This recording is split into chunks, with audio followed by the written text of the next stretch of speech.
इस दुनिया में कुछ दर्द ऐसे होते हैं जिन्हें शब्दों से बयां नहीं किया जा सकता।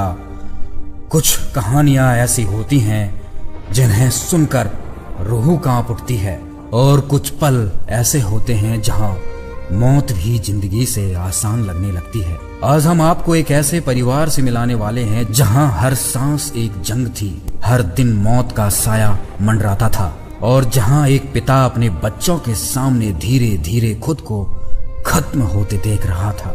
हरियाणा के रोहतक जिले के वालंद गांव की कहानी, जहां सतपाल जी का परिवार रहता है। सतपाल जी एक पिता जो गले के कैंसर से जूझ रहे हैं। उन्हें सांस लेने के लिए मुंह और नाक की बजाय गले में छेद किया गया है। वह बोल नहीं पाते और उनकी पत्नी को भी भयंकर खांसी की बीमारी है।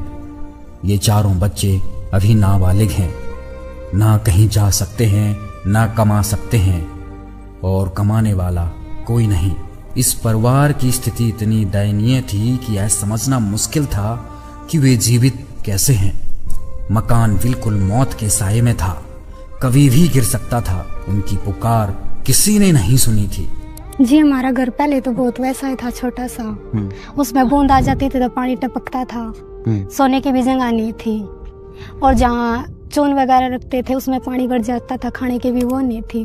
घर की स्थिति हमारी बहुत बुरी थी। पहले तो एक ही कमरा था, उसी में नहाते थे, उसी में खाना वाना और उसी में सोते थे। फिर पापा को कैंसर हो गई, तो फिर हमने संत रामपाल जी महाराज आए, वो ये आए थे, ये सारे संत रामपाल जी महाराज वाले बंदे। तो उन्होंने हमें राशन का भी वो किया था। पहले तो फिर उन्होंने ये कहा था कुछ भी जरूरत का सामान हो तो हमें बता दो। तो फिर हमने उन्होंने बताया था, वे लेके आए थे सिलेंडर भी, सारी चीज, स्कूल की ड्रेस भी, कॉपी भी, पेन पेंसिल भी, और इनकी और पापा के लिए भी लेके आए थे कुछ थोड़ा बहुत सामान, जिस तरह साफ सुफ करने का। अच्छा। और फिर मम्मी की भी दवाइयाँ लेके आए थे। मम्मी को भी खांसी है, अच्छा। बहुत दिनों से खांसी है ये। तो फिर हमने संत रामपाल जी महाराज का भी वो नाम ले लिया है। अच्छा। फिर उन्होंने हमारा घर भी बनवाया। अच्छा, घर बन गया, आपको सहारा हो गया थोड़ा। हाँ। हमारे लिए तो संत रामपाल जी महाराज बहुत भगवान है जी। इससे पहले आपकी कोई मदद करने नहीं आता था कि नहीं, कोई भी नहीं। घर कौन बाकौन किसका हो, किसका का ना होता, कोई भी ना आया। आज हम जब तरक्की की बात करते हैं और दुनिया की तरक्की देखते हैं, तब भी हमारे ही समाज में सतपाल जी जैसे अनगिनत लोग हैं जिनकी दर्द भरी सिसकियां इस शोर में दब जाती हैं। उनके पड़ोसी, रिश्तेदार या गांव के बड़े लोग भी उनकी मदद के लिए आगे नहीं आते। सरकार की योजनाएं भी उन तक नहीं पहुंच पाती।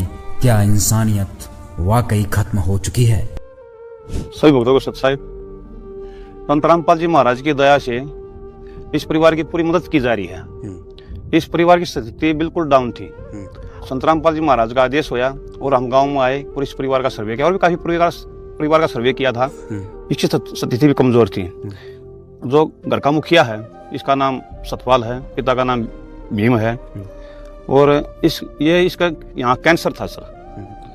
ये जैसे सांस ले रहा है ना, तब सांस मुंह से और नाक से सांस नहीं आ रहा इसका सांस यहाँ जो ऑपरेशन हो रहा है ना, इसके द्वारा आ रहा है। अच्छा। ना इससे बोला जा रहा और ना इसको सुनाई दे रहा, बोला नहीं जा रहा इसको। तो इसकी स्थिति बहुत डाउन थी।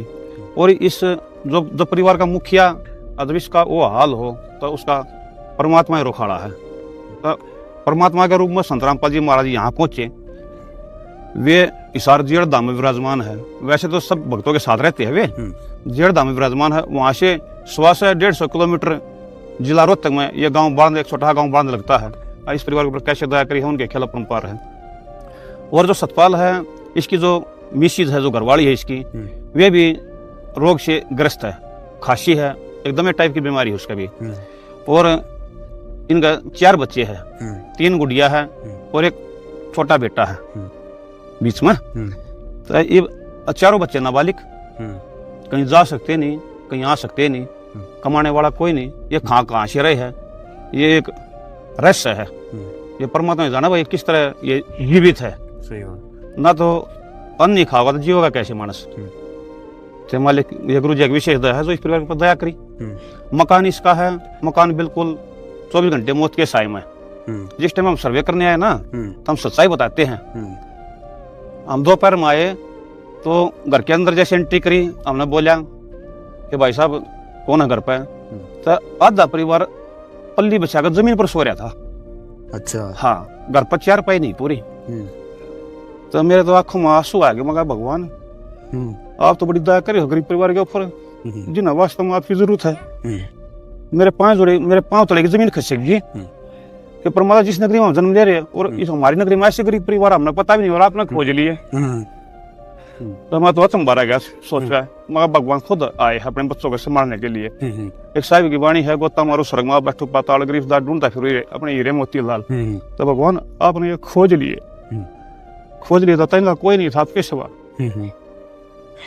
और आधा परिवार जमीन पर लेट रहा है, घर पर 4 पाई नहीं। हमने चर्चा करी, मगर ठीक ठाक हो। बोला भगत जी क्या ठीक, हाँ शरीर तो गया नहीं है, सांस आ नहीं रहा। मगर भाई भगवान गुरु जी करेंगे, पकड़ा तुम्हारे भी आए हैं। तो भगत जी एक तख्त था इसके आंगन के अंदर, एक टूटी हालत में। वो चर्चा होगी माँ भाई तख्त तुम्हारा ही है, 4 पाई तो दिखी बने। बोला नहीं भगत तख्त हमारा नहीं है। मैं कहाँ से ले आई? बोले हम चौपाल से उठा के ले आए हैं। अच्छा। मैंने शुक्र मना भगवान का, गुरु जी आपने तो स्पेशल इस परिवार की मदद करने के लिए भेजा। इसकी इतना बुरा हाल इस परिवार का। तो भाई गुरु जी की दया से मकान का सर्वे किया गया। मकान संतरामपाल जी महाराज के तोड़ा गया। उसकी जगह नई नींव की निर्माण रखी गई और बच्चों के लिए कपड़ा, स्कूल पढ़ने के लिए ड्रेस, भाई सामग्री, राशन, रसोई का। बड़ा परिवार है तो गुरुजी महीने में 2 बार ही भेज देते, 3 बार ही भेज देते हैं। एक नंबर दिया जाता है ट्रस्ट के द्वारा। ये मुनिंद्र धर्मा ट्रस्ट है, कुरुक्षेत्र द्वारा चलाई गई है। संतरामपाल जी महाराज इसके संचालक है। ये ऑल हरियाणा और ऑल भारत में गुरुजी के आदेश अनुसार उनके शिष्य इस सेवा में लगे हुए हैं। उसी के थ्रू हम यहाँ आए थे। और मेरे गांव के आसपास भी हमने सर्वे किया था। जैसे मेरा गांव बाड़ंद हो गया, सुनारिया गांव में परिवार लिए गए हैं, भाई रटोली कबूलपुर में लिए गए हैं। ये मालिक की दया है, तो अपने बच्चों को खोज रही है। तो इस मकान की नींव रखी गई और ये मकान बनना शुरू हो गया। आज गुरु जी की दया से छत का काम चल रहा है। आज छत भी आ जाएगी परिवार की। तो अभी ये मकान आप कब तक इनको तैयार करके दे देंगे? हाँ सर, ये मालिक की दया से 13 तारीख को इस मकान का काम उधेड़ना शुरू हो गया था। पुराना मकान था ना, दबा हुआ था, वो उखाड़ना शुरू कर दिया और साइड में उसका सामान रह गया। और 15 तारीख से 16 तारीख से इस मकान की नींव रखी थी सर। 16 तारीख को किस तारीख है? आज किस तारीख? चौथा दिन, 4 दिन में खड़ा कर दिया। 4 दिन में संतरामपाल जी महाराज ने उनकी दया से आज परिवार के मकान के ऊपर छत आएगी जी। ये तो जी चमत्कार ही है। मकान बनने में तो 6-6 महीने लग जाते हैं। बिल्कुल अद्भुत चमत्कार है सर ये। 4 दिन में आपने कर दिया। कल छत डल जाएगी, आज ही डाल दोगे? आज ही डाल देंगे गुरु जी की दया से जी। मतलब इस महीने इनको गृह प्रवेश करवा देंगे? महीना कहाँ लगेगा सर, मात्र 20-22 दिन का खेल सारा गुरु जी का। इसको सौंप दिया जाएगा। परिवार बहुत खुश है। अच्छा, एक अचंभे की बात और है। जो मुखिया था उसके जो कैंसर था ना, हम मकान का काम शुरू करने लगे तो उसको ज्यादा बढ़ता गया। वो जो गांठ थी ना ऊपर ना आ रही थी। हमने ये डर था कदे मकान का काम अधूरा ना रह जाए।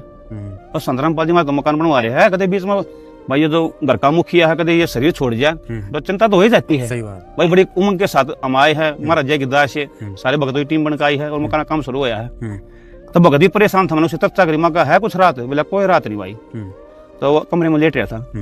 हम बेहतर में थे, पता नहीं भाई क्या गुरु जी जाना भाई, ये जाना भाई क्या खेल है इनका बीच में। तो फिर अगले दिन मैं आया सुबह घर से, मकान का काम बनना शुरू हो गया था।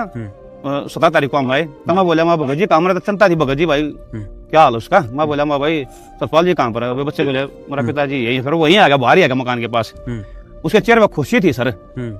मैं बोला भाई ये कल तो मरण हो रहा था और आज के चेहरे पर खुशी है, इसका क्या रहस्य है? तो बोला उसको बोला नहीं जा रहा था। अच्छा। उन्होंने मेरी तरफ इशारा किया। मैं क्या हो गया? तो छोटे बच्चे ने बताया कि मेरे पिताजी कह रहे हैं कि संतरामपाल जी महाराज आए और उन्होंने मेरा ऑपरेशन कर दिया। जो इसके अंदर जो वो था ना रहद मवाद वो बाहर निकाल दिया। वो बाहर निकाल दिया सर। और वो बिल्कुल खुशी महसूस कर रहा था, उस चेहरे पर खुशी दिख रही थी। अच्छा। जय सतगुरु रामपाल जी महाराज की जय। हे गुरुदेव भगवान, आपने तो इसका रात ना ऑपरेशन कर दिया, हमने चिंता बनी हुई थी। ये बिल्कुल सच्चाई सर, हृदय की पुकार हमारी आंखों देखा हाल है ना सर। देख रहे हैं बिल्कुल, आज हम कैमरे में इन चीजों को कैद कर रहे हैं कि प्रत्यक्ष भगवान के प्रमाण आज कैमरों में दिख रहे हैं, चीजें दिख रही हैं। बिल्कुल जी। तो अभी इस तरीके से इनकी सहायता कब तक, खाने पीने की कब तक करेंगे या फिर मकान में बना के छोड़ देंगे आप? कब तक इनका ध्यान रखा जाएगा संत रामपाल जी महाराज के द्वारा? एक और गजब की बात है सर, मकान का ध्यान के रखने की बताते हैं आपको। सदगुरुदेव जी ने दया कर दी, वे विराजमान हो गए, हमने प्रार्थना करी कि परमात्मा इस परिवार का आपके ये परिवार आपके दर्शन करना चाहते हैं, मालिक दया करो। तो गुरु जी ने दया करी, बोला बेटा ये सतपाल का परिवार कौन है? ये संत रामपाल का परिवार हाथ से। अच्छा मेरे मालिक तो जो संत रामपाल महाराज का परिवार है जी, ये इसकी मदद कब तक, जब तक संत रामपाल जी महाराज रहेगा तब तक ये परिवार सुरक्षित रहेगा सर। बिल्कुल बिल्कुल, ये बात लिखवा लो आप। बिल्कुल सही। जब तक इस पृथ्वी लोग संत रामपाल जी महाराज है ना, तो ये परिवार